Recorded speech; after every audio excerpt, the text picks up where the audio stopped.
നാളെ ഫെബ്രുവരി മാസം 14-ാം തീയതി വെള്ളിയാഴ്ചയും തുടർന്നുള്ള ദിവസങ്ങളിലും അറിഞ്ഞിരിക്കേണ്ട വളരെ പ്രധാനപ്പെട്ട വാർത്താ അറിയിപ്പുകളാണ് ഈ വീഡിയോയിലൂടെ ഷെയർ ചെയ്യുന്നത്. ആദ്യത്തെ പ്രധാന അറിയിപ്പ്, സംസ്ഥാന സർക്കാരിന്റെ ഏറ്റവും വലിയ സാമ്പത്തിക ധനസഹായമായ സാമൂഹ്യ സുരക്ഷാ ക്ഷേമനിധി പെൻഷൻ തുകയുടെ 2025 ഫെബ്രുവരി മാസത്തിലെ പെൻഷൻ വിതരണ നടപടിക്രമങ്ങൾ സംസ്ഥാന സർക്കാരിന്റെ ഭാഗത്തു നിന്നും ആരംഭിച്ചു. ബജറ്റിന് ശേഷമുള്ള ആദ്യ പെൻഷൻ വിതരണ നടപടിക്രമങ്ങൾ ആരംഭിക്കുന്നതിന്റെ ഭാഗമായി സംസ്ഥാന സർക്കാർ ബജറ്റിൽ പ്രഖ്യാപിച്ചതുപോലെ തദ്ദേശീയ തലത്തിൽ അനർഹരെ കണ്ടെത്തുന്നതിനായുള്ള വാർഡ് അടിസ്ഥാനമാക്കിയുള്ള സോഷ്യൽ ഓഡിറ്റിംഗ് നടപടികളും സംസ്ഥാന സർക്കാരിന്റെ ഭാഗത്തു നിന്നും വിവിധ ജില്ലകളിൽ ആരംഭിച്ചു. ഇരുനില വീടും എസിയും റിമോട്ട് ഗേറ്റും വാഹനവും ഉൾപ്പെടെ വൻ സാമ്പത്തിക ശേഷിയുള്ളവരും ജില്ലകളിൽ സാമൂഹ്യ സുരക്ഷാ പെൻഷൻ വാങ്ങുന്നതായി ഫിനാൻഷ്യൽ ഇൻസ്പെക്ടർ സ്ക്വാഡ് നടത്തിയ പരിശോധനയിൽ കണ്ടെത്തിയിട്ടുണ്ട്. പുതിയ സാമ്പത്തിക വർഷം ആരംഭിക്കുന്നത് മുതൽ പെൻഷൻ വിതരണത്തിൽ വലിയ മാറ്റങ്ങൾ ഉണ്ടാകുമെന്ന് സംസ്ഥാന സർക്കാർ ബജറ്റിൽ പ്രഖ്യാപിച്ചിരുന്നു. പെൻഷൻ കുടിശ്ശികയടക്കം പുതിയ സാമ്പത്തിക വർഷം മുതൽ വിതരണം ചെയ്യുമ്പോൾ വലിയൊരു വിഭാഗം അനർഹർ പെൻഷൻ പട്ടികയിൽ നിന്നും പുറത്താക്കപ്പെടും. 20-ന് ശേഷം ഫെബ്രുവരി മാസത്തിലെ പെൻഷൻ വിതരണം ആരംഭിക്കുമ്പോൾ കേന്ദ്ര സംസ്ഥാന ആനുകൂല്യങ്ങൾ കൈപ്പറ്റുന്ന ഗുണഭോക്താക്കൾക്ക്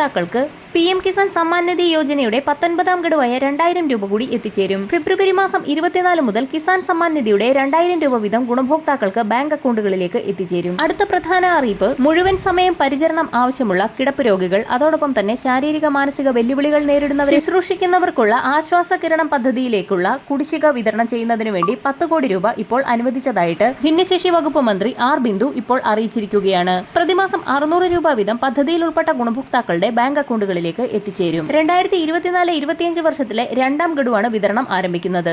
അടുത്ത പ്രധാന അറിയിപ്പ്, കാലങ്ങളോളമായി കുടിശ്ശികയായിരിക്കുന്ന നിർമ്മാണ തൊഴിലാളി മേഖലകളിലെ ഗുണഭോക്താക്കൾക്ക് ക്ഷേമനിധി ബോർഡുകൾ വഴി ലഭിക്കേണ്ട പെൻഷൻ, ഇതോടൊപ്പം തന്നെ അവരുടെ അംശാദായം ഉൾപ്പെടെയുള്ള കാര്യങ്ങളാണെങ്കിൽ പോലും അതിന്റെ വിഹിതം പോലും നിലവിൽ ലഭിക്കാത്തൊരു സാഹചര്യമാണുള്ളത്.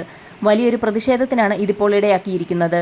ഏകദേശം 24,000 രൂപയോളം കുടിശ്ശികയായിരിക്കുന്ന സാഹചര്യമാണ് നിലവിലുള്ളത്. ഇതിനെതിരെ ഉടൻ നടപടി ആരംഭിക്കുമെന്നുള്ള സുപ്രധാന അറിയിപ്പാണ് ഇപ്പോൾ പുറത്തു വന്നിരിക്കുന്നത്. ക്ഷേമനിധിയിൽ അംഗങ്ങൾക്ക് ലഭിക്കേണ്ട വിവിധ ആനുകൂല്യങ്ങൾ കുടിശ്ശികയായിരിക്കുന്നതും നിലവിൽ സജീവ അംഗങ്ങളായിരുന്നവരിൽ ഇപ്പോൾ വളരെയധികം അംഗങ്ങൾ കുറവായിട്ടുണ്ട് എന്നുള്ള റിപ്പോർട്ടുകൾ കൂടി പുറത്തു വന്നിരിക്കുകയാണ്. ഈ സാഹചര്യത്തിലാണ് സംസ്ഥാന സർക്കാർ ആനുകൂല്യ വിതരണം നടത്തുന്നതിനുള്ള നടപടിക്രമങ്ങൾ വേഗത്തിലാക്കിയിരിക്കുന്നത്. വരും ദിവസങ്ങളിലെ സർക്കാർ അറിയിപ്പുകൾക്കായി ചാനൽ സബ്സ്ക്രൈബ് ചെയ്യാൻ മറക്കാതിരിക്കുക.